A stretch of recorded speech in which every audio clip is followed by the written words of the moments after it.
My name is Samantha Hayes, and I'm 27 years old. If you asked me to describe my life, I wouldn't give you a resume.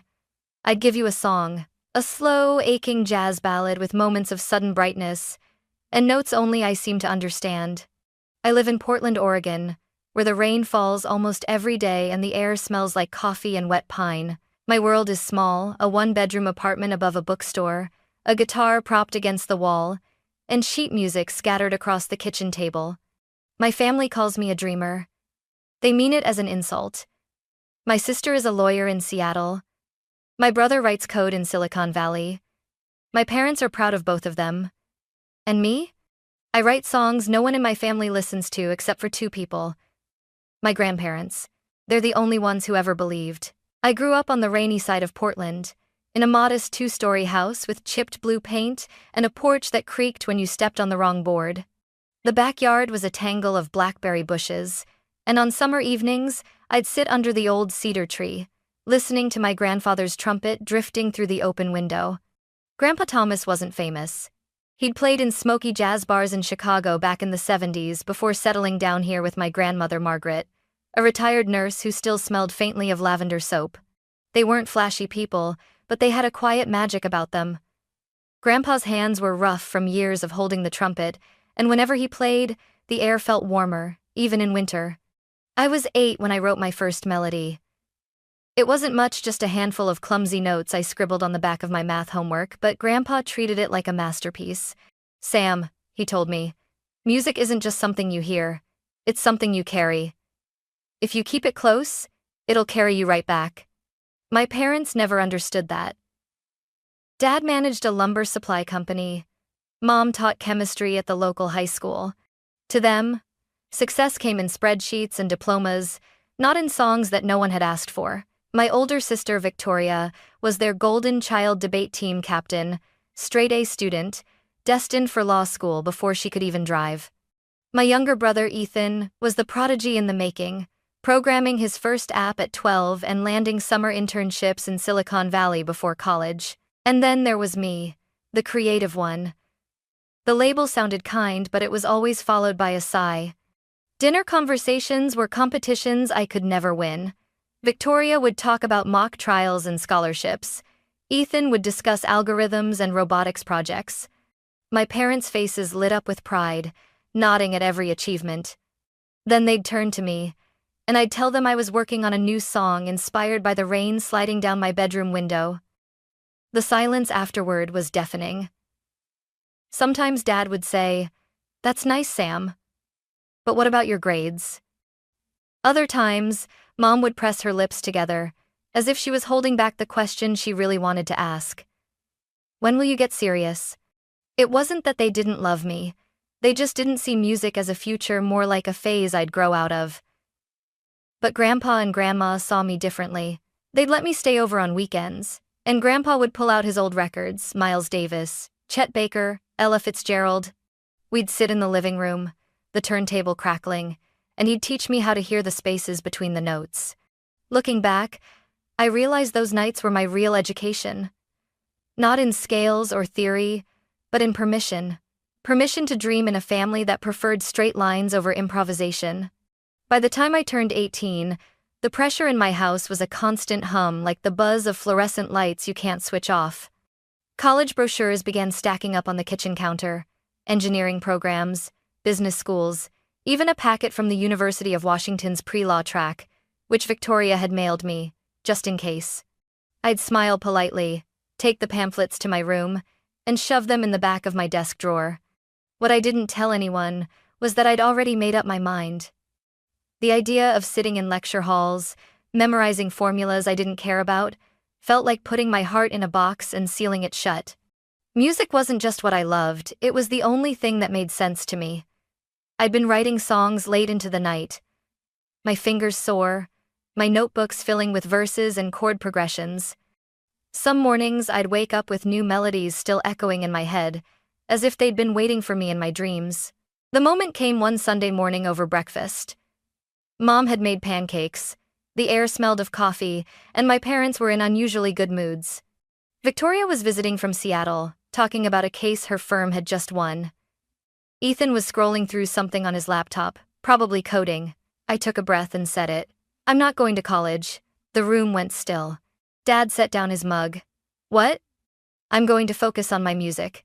I'll get a part-time job to pay rent, but I'm not applying to any schools. My voice shook, but I forced myself to meet their eyes. Mom blinked twice, like she was making sure she'd heard me right. Samantha, be serious. You can't make a living playing songs in your bedroom.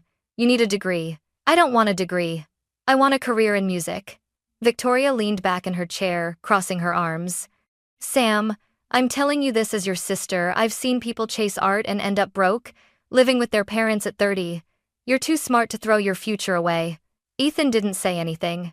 He just kept typing, but I could feel him listening. Dad's voice rose. If you skip college, you're making the worst mistake of your life. And if you think you can live here while you figure it out, think again. This isn't a free ride. That was it. The line in the sand. 2 weeks later, I left. I packed my guitar, a duffel bag of clothes, and the $380 I'd saved from babysitting and a summer job at the farmer's market. I rented a tiny studio above a bookstore downtown. The floorboards creaked, the heater rattled, and the only view was a brick wall, but it was mine. During the day, I waited tables at a cafe. At night, I wrote music until my fingers cramped.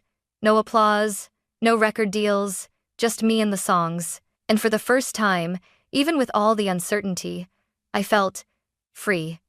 The first 2 years on my own were a blur of exhaustion and instant noodles. My apartment smelled permanently of burnt coffee from the cafe downstairs. The rent took up nearly everything I earned waiting tables, and the rest went to guitar strings, cheap recording equipment, and the occasional bag of groceries that wasn't pasta or peanut butter. Most nights, after closing shifts, I'd climb the narrow stairs to my studio, kick off my shoes, and sit cross-legged on the floor with my guitar.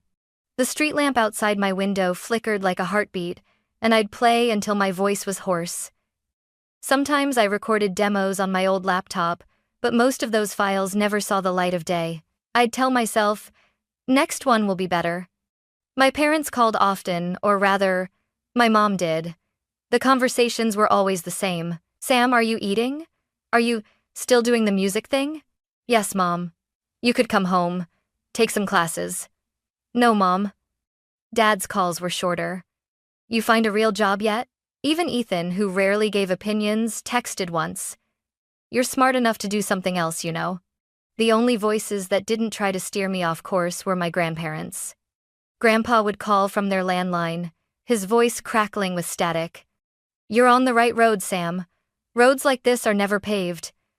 Grandma sent me care packages, coffee beans, oatmeal cookies, sometimes $20 tucked between the pages of a paperback. Then, one cold January night, everything changed. I was coming home from work, my breath visible in the icy air, when my phone buzzed. It was Grandma. Her voice shook. Sam, it's your grandpa. He had a heart attack. They're taking him to St. Mary's. I didn't even lock the door to my apartment. I ran to the bus stop, heart pounding so hard it drowned out everything else. By the time I reached the hospital, Grandma was sitting alone in the waiting room, her eyes red. The doctor's words were short. Merciless. He didn't make it. The funeral was small, held in a church with creaky pews and stained glass windows. I played a simple hymn on my guitar, but my hands trembled so badly I almost dropped the pick. That night, I went back to my apartment and pulled out my notebook. I started writing without thinking, pouring every memory of Grandpa into the melody, the way his trumpet sounded on rainy nights, the smell of his aftershave, the warmth in his laugh. I called it Trumpet in the Rain. I posted a rough recording online, not expecting anything. A week later, my inbox exploded. Musicians wanted to collaborate. An indie singer from Seattle asked to record it. And when the song went live on her album, something wild happened. People listened, a lot of people. For the first time, strangers were singing my words back to me. Trumpet in the Rain didn't just open a door, it blew the hinges off. The indie singer's version started popping up on playlists I didn't even know existed. I'd be wiping tables at the cafe when a customer's phone would ring and my song would drift out in the background. The first time it happened, I froze, the plate in my hand hovering midair. Within a month, A small record label reached out, asking if I'd write for one of their new artists. The pay was more than I made in 2 months at the cafe. I said yes, and pulled 3 all-nighters to deliver the track. When it released, it quietly racked up streams in the hundreds of thousands. The work snowballed. Bands from Austin, folk duos from Denver, pop singers from Los Angeles, my inbox turned into a patchwork of accents and time zones. They didn't want Samantha Hayes. They wanted Raine Miller, the pseudonym I'd chosen in a quiet nod to my grandfather and that first song. Why the secrecy? At first it was fear. I didn't want my family to know, only to shrug it off or call it luck. Later, it became a shield. The less they knew, the less they could tear apart. I learned how to negotiate contracts from YouTube tutorials and late-night Google searches. I built a network of session musicians, producers, and even a lawyer I paid per email. I stopped measuring my worth in tips and started tracking it in royalties. 3 years in, my bank account crossed into 6 figures. By year 5, I had more money than I'd ever imagined, over 8 figures actually. I upgraded my guitar, my recording setup, and my apartment, but only slightly. Still 1 bedroom, still above the bookstore. If my parents ever visited, I wanted it to look like I was just scraping by. The only person I let into the truth was Grandma. I'd visit her every week, bringing vinyl records and blueberry scones. She'd sit in her rocking chair, listening to Ella Fitzgerald or Chet Baker, her eyes shining. "You've done it, Sam," she'd say. "Your grandpa would be proud." But even those visits started to change.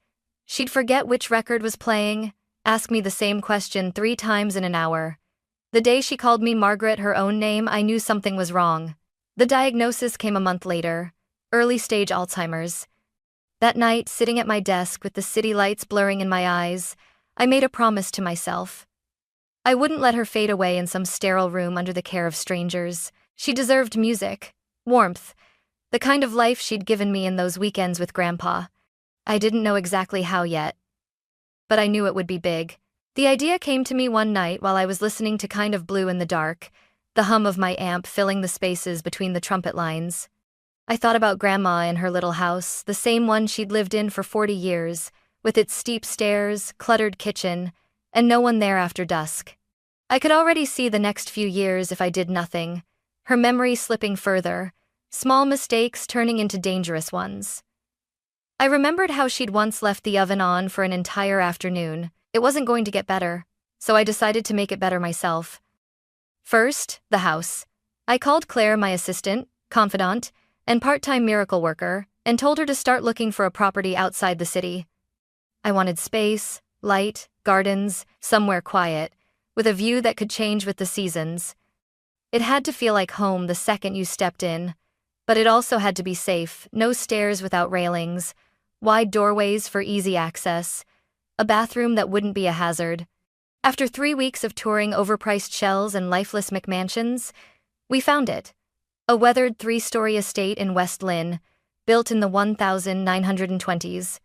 The roof was deep red tile, the walls creamy stucco, the garden full of tangled roses and towering maples. It needed love, but I could see the end result in my mind: the music room with a baby grand piano, the lounge lined with Grandpa's records, the patio where Grandma could sip tea on sunny mornings. I bought it outright, no loans. The renovation was my obsession. I hired an architect who'd worked on historic homes, interior designers who understood both elegance and practicality. We built an elevator so Grandma wouldn't need to climb stairs. Her bedroom had wide windows overlooking the garden, a quilted reading chair in the corner, and a bookshelf filled with her favorite novels, even if she might forget she'd read them. But there was one more idea, one that had been lodged in the back of my mind since I was 22. On my birthday that year, I'd splurged on a helicopter ride over the Columbia River Gorge. The view had stunned me: water like glass, mountains rising like guardians, clouds spilling over the ridges. I'd come home and written a song that very night. If that kind of view could inspire me, maybe it could wake something in Grandma, even for a moment. So I called an aviation company and bought a sleek black Bell 407. Room for me, Grandma, and a nurse. I took lessons, but I'd always fly with a professional pilot. Every part of the plan was done in secret. Not a word to my parents. Not a hint to Victoria or Ethan. They wouldn't understand. They'd find out when it was time. And when they did, they'd never see me the same way again. The call came on a Thursday night while I was reviewing paint swatches for the music room. It was Mom. Her voice was clipped, the way it gets when she's trying to sound calm but isn't. "Sam, we need a family meeting this weekend. It's about your grandmother." My stomach tightened. "What's going on?" "We'll talk in person." She hung up before I could press further. On Saturday, I drove my old Subaru to my parents' house in Beaverton. Autumn had set in, the kind of sharp, damp air that smells of cedar and wet leaves. I walked in to find the usual scene. Dad in his recliner with the newspaper, Victoria in a tailored blazer like she'd stepped out of a courtroom, Ethan glued to his phone. Grandma sat quietly in the corner, her hands folded in her lap, staring at the carpet. We started with small talk, or rather, they talked, and I listened. Then Mom cleared her throat. "It's about Grandma. Her memory's slipping faster. Last week she left the stove on all night. We can't risk her living alone anymore." I nodded slowly. I agree she shouldn't be alone. Which is why, Dad cut me off. We've found a nursing home in Hillsborough. Clean, modern, affordable. We'll split the cost. Victoria nodded without hesitation. "It's the best option. I don't have time to be driving back and forth from Seattle." Ethan shrugged. "Same here. I'm in San Jose. Not practical for me to help." They kept talking like Grandma wasn't in the room. She just kept staring at the carpet, her knuckles white. I took a deep breath. "She doesn't want a nursing home. She wants to stay with family. I can take care of her." Dad gave a short, humorless laugh. "You? Sam, you can barely take care of yourself. What would you pay for her care with? Tips from the cafe?" Victoria smirked. "This is serious. You can't just play guitar at her bedside and call it care." Ethan didn't smirk, but his voice was condescending. "We know you love her, but let's be realistic." Mom sighed, her eyes softening. "Sam, honey, you don't understand how much work it is. It's a burden. Professionals know how to handle it." Their words weren't just dismissals, they were echoes of every time they'd told me I wasn't enough. I glanced at Grandma. She met my eyes, and for a flicker of a second, I saw recognition. I stood, my voice steady but my pulse racing. "You can all do what you want, but I'm taking care of her. My way." Dad rolled his eyes. "Don't make promises you can't keep." I reached for my phone, scrolled to Claire's number, and hit call. "Claire, get the helicopter ready. Bring it to the field near my parents' house." The room went silent. Then they laughed, actually laughed, like I'd just told the punchline of a bad joke. That was fine. In a few hours, they wouldn't be laughing. The October wind was sharp enough to sting my cheeks as I walked out of my parents' house. My heart hammered in my chest, not from the chill, but from what I was about to do. The field was only 3 blocks away, a worn patch of grass where kids played soccer in the summer. I stood there, hands deep in my jacket pockets, scanning the gray sky. Claire had said 20 minutes. Back at the house, I could see them through the window, my parents, Victoria and Ethan, leaning toward each other, no doubt tearing my grand plan apart. Let them. In less than an hour, they'd see exactly who I'd become. The sound came first low and distant, like a faraway drum roll. Then it grew louder, a steady roar that vibrated in my ribs. Heads turned along the street. A sleek black Bell 407 emerged over the tree line, sunlight glinting off its polished body. My pulse spiked. The helicopter descended gracefully, rotor wash whipping up leaves in a golden-brown cyclone. Kids from the neighborhood ran over, their voices rising in awe. The skids touched down, the engine a controlled thunder. My family spilled out of the house, drawn by the noise. Dad was first, his jaw set tight. "What the hell is this?" Mom clutched her sweater to her chest, eyes wide. Victoria stopped mid-step, her phone slipping from her hand. Ethan froze on the sidewalk, earbuds dangling around his neck. I walked straight past them and into the house to get Grandma. She was in her armchair, dozing. I knelt beside her. "Grandma, it's Sam. We're going for a little ride." Her eyes fluttered open. "In the car?" I smiled. "Better." The nurse I'd hired weeks ago without telling anyone met us at the door. Together, we helped Grandma outside. The moment she saw the helicopter, her lips parted in surprise. Oh my. Thomas would have loved this. I know, I said, my throat tightening. We got her seated inside, headset on, hands resting gently on her lap. I turned to the others. Mom, Dad, you're coming. Victoria, Ethan, follow us in the car. I'll text you the address. They hesitated, but curiosity overpowered pride. My parents climbed in, their expressions a tangled knot of skepticism and disbelief. The door closed with a solid thunk. The rotors whirred faster, and then we were rising, the field shrinking beneath us, houses becoming neat little squares. Grandma gasped softly, pointing to the Willamette River snaking silver through the city. It's beautiful, Sam. I glanced at my parents. Mom's knuckles were white on the seatbelt. Dad kept darting glances at me like he was still trying to figure out what game I was playing. Where are we going? He finally asked over the headset. You'll see. We flew south, skimming over forests blazing with autumn color. Grandma spotted the mountains in the distance, snow already frosting the peaks. For a moment, she seemed younger, her eyes clearer, her smile unburdened. 20 minutes later, we banked east, and the estate came into view. The renovated mansion gleamed cream against the deep green of the gardens. The red-tiled roof shone in the sun, and the maples lining the driveway swayed like they were welcoming us home. We touched down in the backyard, next to a newly paved helipad. The pilot shut down the engine, and the sudden quiet felt almost unreal. Ethan and Victoria arrived moments later in Victoria's spotless Tesla. They stepped out, staring at the house like it had been airdropped from another planet. Whose place is this? Victoria asked, her voice sharper than the wind. I didn't answer. Instead, I helped Grandma out of the helicopter and led her through the back garden. Roses planted to match the ones from her old house framed the walkway. The smell hit her, and she stopped, closing her eyes. It smells like home. Inside, the foyer's polished wood gleamed. A chandelier threw warm light over the cream walls. And in the corner of the living room, on a stand of dark walnut, sat Grandpa's trumpet. Grandma reached for it with trembling hands. Thomas's. I nodded. This is your home now, Grandma. Ours. Silence. Then Dad's voice, low and wary. Sam, what is this? How could you? I turned to face them all.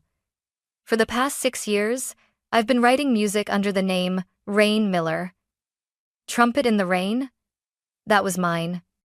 So were dozens of other songs you've heard on the radio, in commercials, in movies. I've earned over $25 million in royalties and investments. I bought this house, the helicopter, the staff, all for Grandma. Their faces froze disbelief, shock, something else I couldn't name. Mom covered her mouth, tears welling. Sam, why didn't you tell us? Because you never believed I could do it. I wanted you to see it, not hear about it. Dad stepped forward, rubbing the back of his neck. I was wrong. About everything. Victoria, for once, had no comeback. You wrote Trumpet in the Rain? She whispered. Sam, it's beautiful. Ethan's eyes were wet. I've been writing songs too. I just never told anyone. I put a hand on his shoulder. Then maybe it's time you did. Grandma's voice broke the moment. Sam, you remind me so much of your grandfather. And just like that, I knew every fight, every sleepless night had been worth it. The days after the reveal felt like stepping into a new rhythm, one I'd been writing in my head for years without realizing it. Grandma settled into her new home like she'd always belonged there. Mornings were slow and sweet. Tea on the patio, sunlight pooling over her quilt, the faint sound of jazz drifting from the music room. Sometimes she remembered every note of her favorite songs. Other times, she'd forget where she was, but the moment I started playing Trumpet in the Rain, her eyes would light up. And she'd hum along softly. My parents visited more often now. At first, they came out of guilt, bringing flowers and pastries like peace offerings. But over time, the visits stopped feeling like penance and started feeling like family again. Dad would sit in the lounge, leafing through Grandpa's old vinyl collection, asking questions about my songwriting process. Mom started helping me in the kitchen, chopping vegetables while I worked through melodies at the counter. Victoria, still the lawyer, still precise, surprised me most. She began asking for my advice on balancing work with life, and once, she even admitted she'd been jealous that I'd had the courage to chase my dream when she hadn't. Ethan brought his guitar on his second visit, sheepishly playing me a few original riffs. I didn't tell him, but I recognized the spark in his eyes. The helicopter rides became a tradition. Every Sunday, if the weather was kind, we'd take Grandma up over the Willamette River. The forests, the mountains. Sometimes she spoke, other times she just stared out the window, a small smile on her lips. I liked to think she was storing those moments somewhere deeper than memory, somewhere the illness couldn't reach. One evening, after everyone had gone home, I sat with Grandma in the music room. The sun had set, and the chandelier's light spilled across the polished floor. She reached for my hand. "Sam," she said softly, "you didn't just give me a house, you gave me my life back." Her words stayed with me long after she'd gone to bed. I realized then that the house, the helicopter, the millions of dollars, none of it was the real gift. The real gift was the belief I'd carried from the days under that cedar tree with Grandpa, that music matters, that dreams are worth the fight, and that the people who truly love you will come around, even if it takes time. My story wasn't about proving my family wrong anymore. It was about making sure Grandma's last years were full of beauty, sound, and light, the same way she and Grandpa had filled my childhood. As I closed the door to her room that night, I glanced at the trumpet gleaming in the corner. And I knew, without a doubt, that the song wasn't over yet,